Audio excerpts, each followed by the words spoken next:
I would always say choose a partner, understand a partner who is not trying to enforce things on you. People come and say, my partner is doing so much for me. Even married now, I feel so happy. I tell them, I think I don't feel it healthy because giving space to somebody itself is a respect. Okay, then caring for them, then holding that gratitude for another person. So these are all the ingredients if love has to be there. Because people come and say, I love this person. Oh, yes, but I want to compete. When you're trying to compete, when you're trying to prove that I am better than you, there is no love. Nothing is a mismatch because we don't find any perfect partners in this universe, right? Nothing is perfect. How can we adapt to our lives? That is more important. Hello and welcome to another interesting episode on TALRadio podcast. Today we have very interesting topic and very interesting guest with us. Please welcome Dr. Srividya, who is practicing psychology for almost 25 years. Without further ado, let's speak with her. Hello ma'am, welcome to the show. Yeah, hi. So, as you said, you counsel people for marriage, before marriage, pre-counseling, we were talking about it. Tell us why and how finding a partner has become so complicated. How does this happen? Okay, see, today finding a partner is not difficult, okay, as people might think, because probably the expectations has gone higher. So that is because of the influence of social media. Because, somebody's partner is giving lot of surprises, somebody's partner is, taking his partner for a trip, another thing. So today, what is that I require? What are the characteristics that I would want in my partner? If that clarity is there in the first place, then finding a partner is not that tough. You'll have to clear that confusion in your mind before choosing a partner. Coming to that, a lot of people ask what is your expectation when it comes to the partner, right? And people have mostly no answer in the initial stage at least. And then they speak with people and some people literally just copy other people's expectations. They don't even have their own. So how to understand what they want, what kind of life they want? Is there some practice they should go through? There are some questions one should ask themselves before, getting into finding somebody. Okay, so here it is again, as I said, a girl or a boy who's wanting a partner, right? First, how much you know about your own self. Uh, because today, when I see the youngsters, right, when I ask them, can you just list down your strengths? Can you just list down what are the areas that you want to improve? They take such a long time and they struggle. They say it is very tough.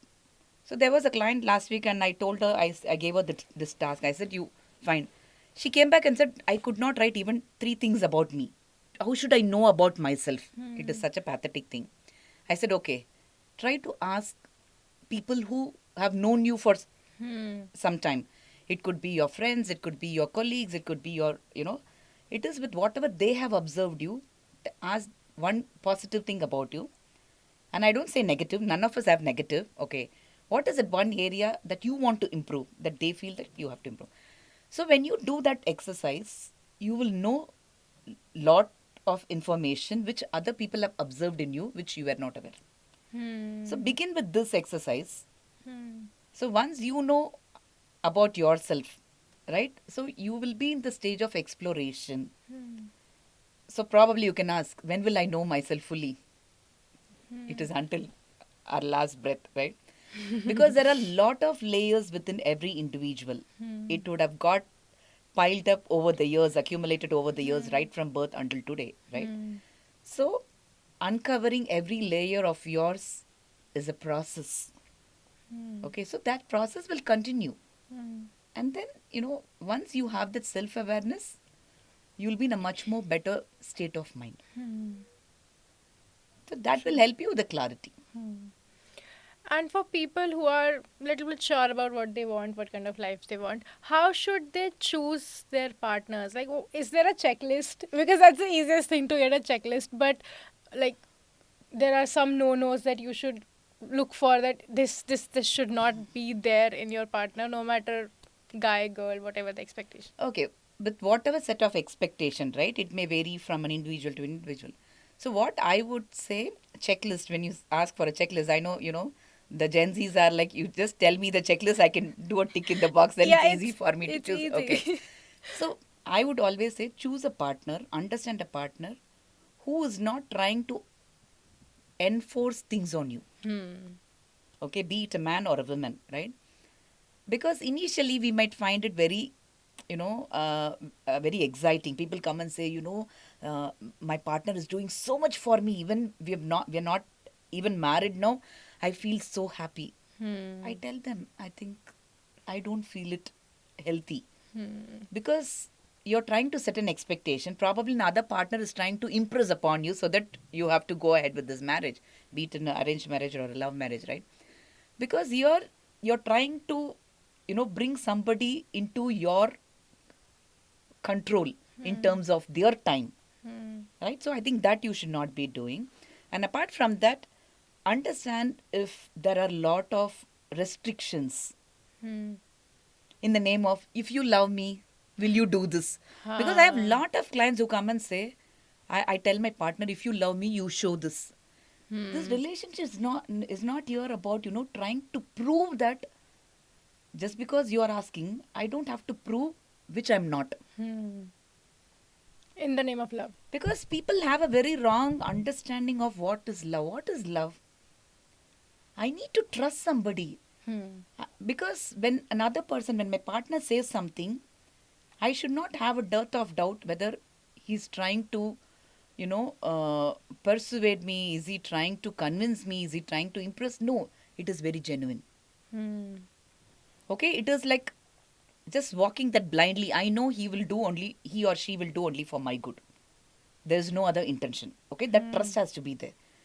Then that respect, because what I'm observing with people is, assume one partner is in a IT, for example. Hmm. Probably another partner is not non-IT. The partner who is in IT, with my experience, okay, feels like the other partner's job is not that important. Hmm. So they feel like, when I can take a leave off, when I can take a week off, from my work, you're working only in this sector Hmm. and it is not paying you as much as me. Hmm. Is it very important? Why don't you take off?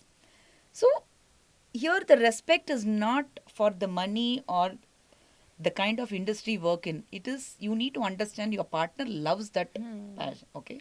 So that is also respect only. Hmm. Because here I feel like they demean lot more when they speak. So this has caused a problem after marriage. Hmm. Okay, so respect in all forms. Okay, they like something, it is not about less or more. Give their space. Giving space to somebody itself is a respect. Hmm. Okay, then caring for them, then holding that gratitude for another person, right? So these are all the Hmm. ingredients if love has to be there. Hmm. Because people come True. and say, I love this person. Oh, yes, but I want to compete. The moment you compete, it is more transactional. Hmm. Where is love You then? can't compete with the Where is love? loved one. Yeah. Because when you're trying to compete, when you're trying to prove that I am better than you, there is no love. Hmm. True. So the things you mentioned, that there should be gratitude, there should be respect, there should be trust. These things take some time to build up. From day one, it can't be that I trust this person. You need some basis to trust, respect, and have gratitude, and how to move in that direction. Because when two people meet, they bring so much from their lives and each other's respective lives. Sometimes it might be a mismatch, so for both the people, how to move in the right direction. See, when you say mismatch, nothing is a mismatch, because we don't find any perfect partners in Yeah. this universe, right? Nothing is perfect. Okay, how can we adapt to our lives? That is more important. As you said, both the people are coming from different backgrounds, different home environment, Hmm. different value systems. Uh, they come up with their own set of baggages as well. Okay. That is important to know, because you need to understand how to build that, right? Understand what are the other partner's vulnerability. Okay. You need to know what is my partner's vulnerability. Okay. So when you know if this is the vulnerable part of my partner, never in my life I should use that as a weapon, you know, Yeah. because that is the least thing another person can do. True. Because this I've observed in relationships. For example, recently I had a couple. They just married only for 7 months. So that girl was telling, I shared everything with my husband because she did not have a very great home environment. And she did not have a very a great relationship with her sibling. So she had a very troubled relationship with her mother and her sibling, right? So she has spoken all about that to her partner.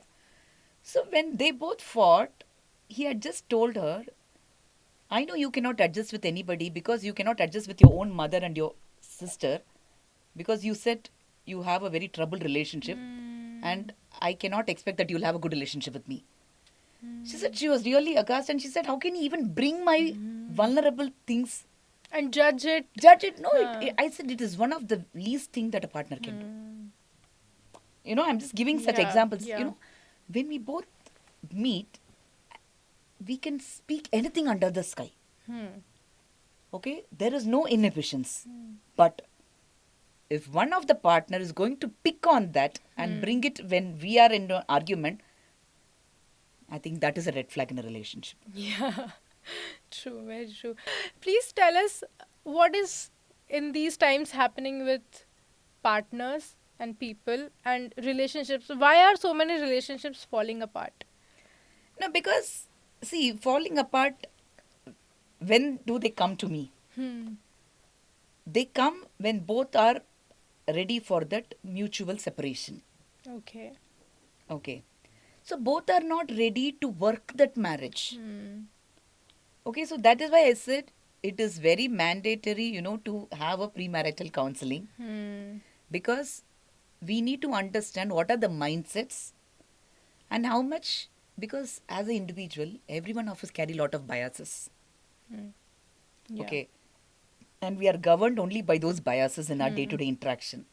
But how much of that is getting affected in our relationship?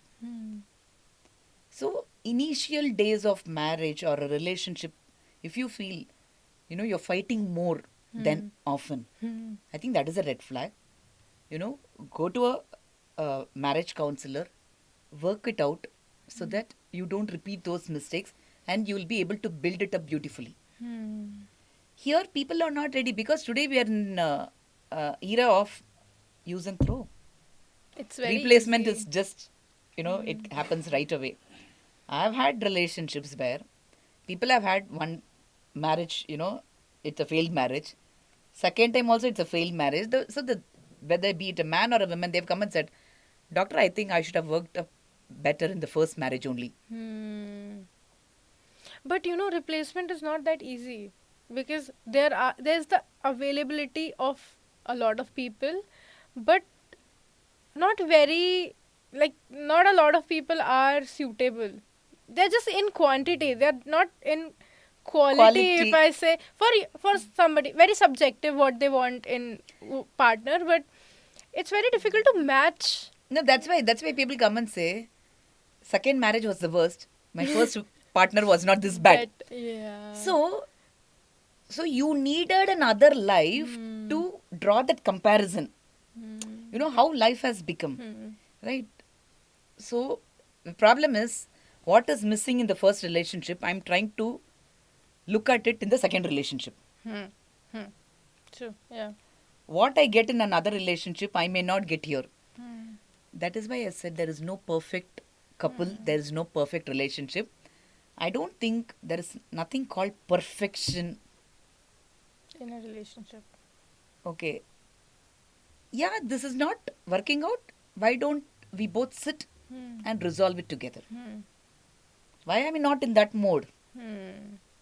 But what you're saying here, if we have this attitude, then anybody can be a perfect match, because that's what it is required in a relationship, right? To sit down and figure out how to work it out. But I mean, then there are a lot of other things also. There's attraction. There's these small habits. I had one friend who got married to a person, completely arranged marriage. She was very young. She was 22 years old.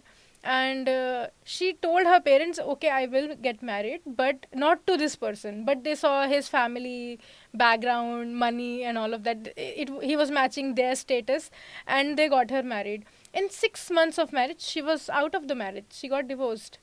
So she said he used to eat a lot. He was very selfish. The behavioral problems, like, you can't change a person, you can just adjust with the person, right? So how to find that out, that these are the behaviors that can't be changed in someone, like in themselves also and in the partner also. Okay, so here, as you said, the parents were looking at the status, at Yeah. his, qualification, what is the wealth. Okay. Instead, if they can understand, as I said, what are his likes, Hmm. what are his dislikes, what are his habits. Habits in the sense, today, if I ask, what are your habits? People say, no, I don't have any bad habit. It is not about, whether you use a substance, whether you take alcohol, whether you smoke. It's not about that. What are your eating pattern? What are your sleeping pattern? What are your hygiene habits, right? Because I had a couple who got divorced because he came and said his wife is not hygienic. Yeah, we hear this He also. said she doesn't even bath for days together. Hmm. This you cannot find out, when you go for. Yeah, nobody Okay, is going to okay. tell you this. So, I think these are the things where you have to ask, okay, Hmm. and also to know about their emotions. Hmm. What are your trigger points? When do you react? When do you become impulsive? So that I understand. And for my personality, will that suit? I have to decide. Hmm. Hmm. Because I have seen partners, one will be an extrovert, other will be an introvert. Hmm. Total contrasting characters. And it is becoming difficult. Hmm. Okay, so you need to, these checklists you can have. Okay, I am this kind of person. Hmm. Okay, are you okay with this? Hmm. Okay, what kind of a person you are. So these are the things what actually we have to look in a marriage. It's not about how much the wealth he's bringing, what is his position, what is his role. That doesn't even matter anymore because today everybody are financially independent. We don't require a partner who's going to provide me. I want him to provide his time for me. Hmm. To spend his time with me, to roam around, to speak my interest. Hmm. I think that Yeah. is missing because today I think, you're a Gen Z. I think you have to tell even your parents or your friends' parents, right? Understand, don't look at their position, family background. What can you Not even even, family background? what will you know? Yeah, I What will you mean, know? true. Okay, they come from a very educated, Hmm. respectable position. What else? Yeah. No, but parents have this thing that if you, I mean, if the alliance or the partner, or alliance is the right word, is somewhere connected, or neighbors know it, or we know their neighbors, it will be easy to understand what kind of family that is. That doesn't matter, do you think? See, okay, you know the family. What are the habits of the family? What are their eating pattern? What are their sleeping Yeah, patterns? that you What can't are know the unless you emotions? are in the family. Whether that family is a, very close knit family. Hmm. Whether do they value each other? Hmm. Okay, do they at least spend time together? Hmm. I say knowing a family, these are important. Hmm. Hmm. Yeah, they have money, they have their children have studied, they've settled in abroad, or they have. That is everybody knows. Hmm. Then why do you need a referral Yeah. through somebody? Hmm. Okay, today I don't understand. They say good family. What is the definition of good? Hmm. They they have good money, they have good house, and they look good. Okay, okay, look good. Look good. Okay, he's not ready to spend time. can you spend the rest of the life with that guy? True, true. They're very surface level, very shallow observations which will not take care of the marriage we are talking about and we are going to build. Because, But see, at the end of the day, those two people are the ones who are going to spend the rest of their lives together. hmm, Right? What do they want? hmm. So this brings me to the question: what happens in premarital counseling? You mentioned about it. Yes. What actually happens, and so that our viewers can Yeah. get So, some help. premarital counseling, we typically, we do an assessment with the clients. So, initially, first we'll have individual sessions, and then we understand, and then we run an assessment together to understand what are the likes and dislikes, what are the trigger points. We discuss about, because for a life we talk about the sexual intimacy, the expectation what both the partners have towards that component, because that is a very important aspect of life. Because today I have couples who come and say, no, no, we don't even talk about that. But after 3 months or 5 months, I have even a young couple who are married for 3 years, and the women come and says, my husband has not even been sexually active with me after my child was born, and I think it's more than 2 years now. We hardly any sexual life at bed. So she's going for a divorce. And today he says, I was not interested right from the day one. तो day one पे बोलना. They should have said it So, day one. so day one, then you want to break the marriage and go. So I say we have to ask about day it one after marriage. premarital counseling. Hmm. Because of late I am having so many such cases where women come and say men are not having that sexual desire with the women. Hmm. And I also have speak with lot of men. I used to ask, why are you not? So the man came and said, I'm not able to sexually arouse her. I watch a lot of porn, and I derive self pleasure. So I'm not able to satisfy my wife. Did you ever talk about it? He said no. And today she's going for a divorce. When we ask people, did you talk about your expectation? Yeah, I have said I want you to take me for my trips. I want you to surprise me. I want you to buy me jewelry. Okay, he bought everything. This is not there. Are you okay with that? And today you bring that as, on those grounds you want to go for a divorce, which is very important for a marriage. Yeah. So there are various aspects, even about finances. Because there was another girl who came and said, I believe he took loan and spent lot for our marriage. I didn't know that. And now he says for the next 3-4 years, I cannot provide anything to the family. I have to repay my loans, which this girl was not aware. Hmm. And now this girl says, no, no, the whole family burden is on me. She said, he should have spoken about this. I said, did you ask? Oh, should we talk about that? But it's very difficult in the arranged marriage setup we have in our country. I don't know about other countries, but do you think, speaking about finances, speaking about your sexual expectations, speaking about your vulnerable situations and triggers, is easier in love marriage because you meet unofficially? No, honestly, I'll tell you. Okay, in many of the marriages who come to me, 90% of divorces are from love marriages don't only. say that. Why is that? Because I mean, this is such a big clash between the society. The process of arranged marriage is broken because we are looking at a good family to get married, and here we are completely looking at the guy because girl or the other No, one see, because what trusts. happens in a love marriage is both the partner are just, trying harder to impress upon each other. Even after years of being together. Even after years of being together, they are masking. Wow. They don't want to show who they are. Okay. And that gets revealed, unmasked while after your marriage. And that is like a, black box. How many, this was there and I didn't even notice. I had a couple who were in their courtship for 8 years, Wow. Okay. and less than a year of marriage they broke up. Hmm. They said 8 years he was very good. After getting married, he hardly spends time with me. And I don't think I can go with this guy anymore. there's one more notion I have come across. I have heard from my friends and other people around me. The end goal is to get married. People don't see it as a part of life. I mean, how do I say? One stepping stone. They see that as an end goal. So when you get married, everything comes out like, ho gaya na ab to, it's done. This is why we were chasing each other for 8 years. Now it's done. I don't need to chase. And then that everything, what you're saying, So the answer is with you. shed. You said, I have been chasing.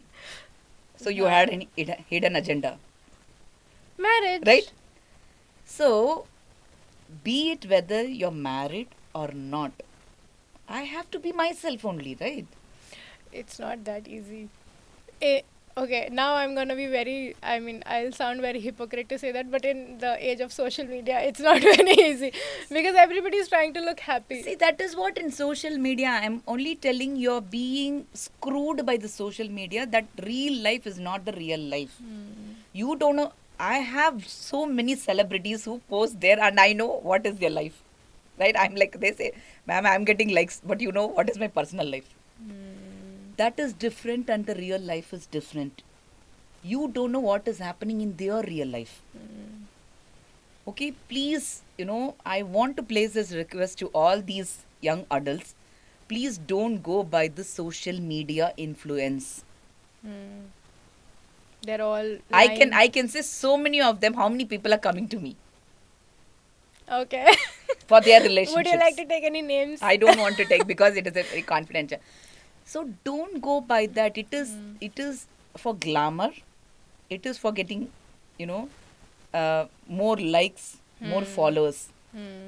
But genuinely, in the background, even they are going through a lot of struggle.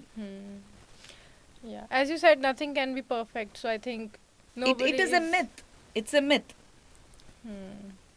Okay, I'm only telling, please come to the reality and don't feel like everybody are happy. I'm only struggling. My partner is good for nothing. Everyone's partner is doing. How do you know that?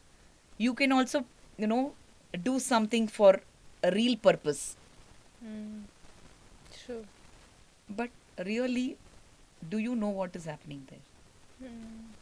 So the only word I can think about is compatibility. That's the word, right? We have to find somebody. See, compatibility again. Hmm. Compatibility assessment is what we do. And that keeps changing. It is not static. It's sounding very difficult to me, honestly. No, don't get worried. I'm only telling, don't just go with the flow. Have that willingness, be open minded. And I'm like, see, two friends or siblings, we fight, we argue, then we patch up, right? Then why this is not happening in a relationship? Because we have option. We can't have another sibling because it's blood relation. We can't divorce with our parents, they say, right? You have to manage however it So is. here you say, I have an option. If not this guy, I can go for another guy. Something like that. Right? Where this is thought even coming from? Maybe the availability of divorces? I don't know. No, availability of divorce. That's what I said. Why somebody, if I have to leave this guy and choose another guy, I'm going to get a divorcee. And what he has not got in other person, he is going to try, find that in me. Yeah. And I'm going to find what I could not find in this partner, I'm going to find in another partner.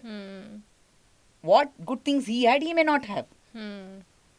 This is how it is going to be. It's okay. You will not get everything there. What I'll say, as I said, look for a person who's not controlling.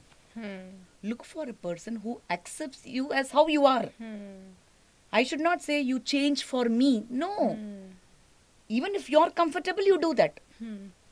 People come and say after marriage, I lost my identity. I lost myself. Who told you to lose yourself? No, I lost for him. He changed me. You gave that space, right? But then they do it out of love.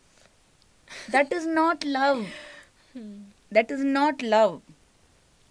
Okay? In the name of love, somebody is trying to control, influence even without my knowledge.